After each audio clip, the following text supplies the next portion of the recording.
For this part of our looper shootout, we will be looking at the TC Electronic Ditto Plus.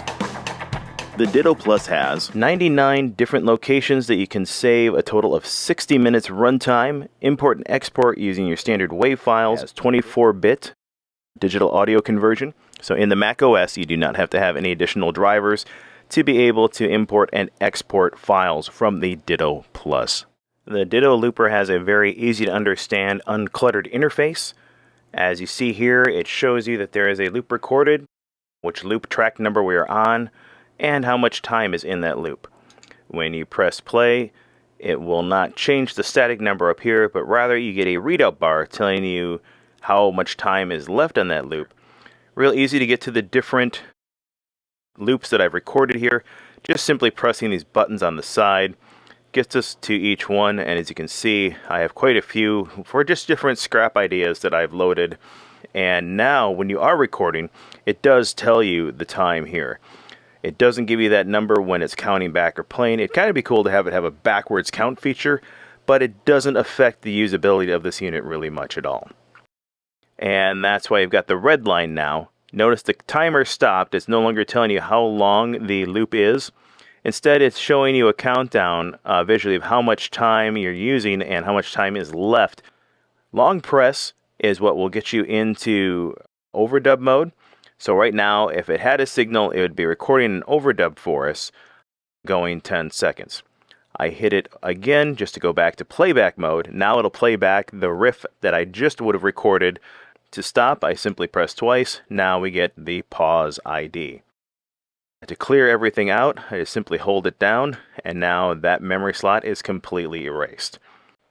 After you finish working with changing the backing track level, and you leave the rotary alone for a couple of seconds, the Ditto Plus will revert back to the screen for looping and overdubbing. One great feature that you'll find inside of this is the ability to do what's called extended loop mode.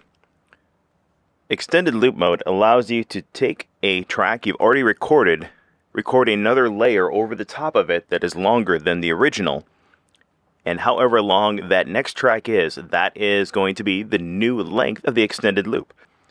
Entering it is undocumented though.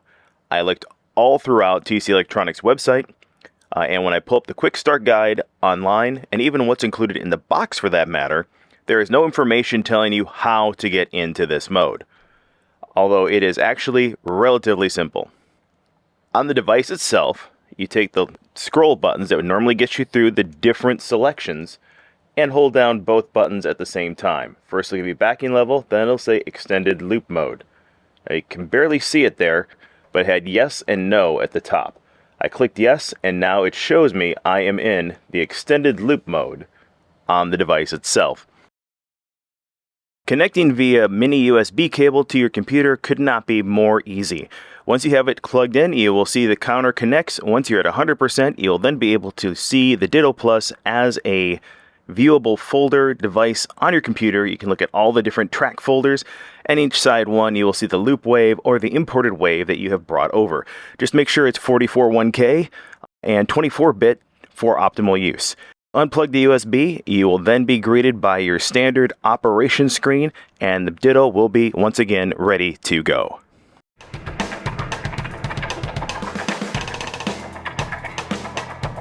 Hold down this right button while powering up, and now you've got a game of Pong. My best so far has been 5.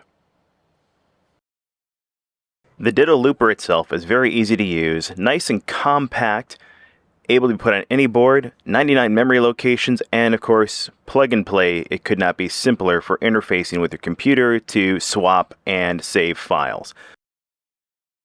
There are two major things I would like to see addressed either in a firmware update or in the next version of this pedal. The first being a count-in feature or a signal detect, so that you don't have to rely on being able to coordinate hitting the button and playing the first note at the same time to start your loop, thus eliminating any gap that would be in between when the loop starts and stops.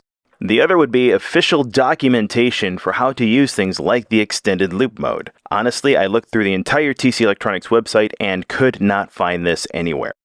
So how does the Ditto Loop Plus stand up against the new X Loop Core Stereo and the more Groove Loop X2? Be sure to watch those two videos to get a good idea of how both of those work. Soon I'll be giving my final thoughts on which one I find to be the most effective and usable for rehearsal, practice, inspiration, and making videos just like this.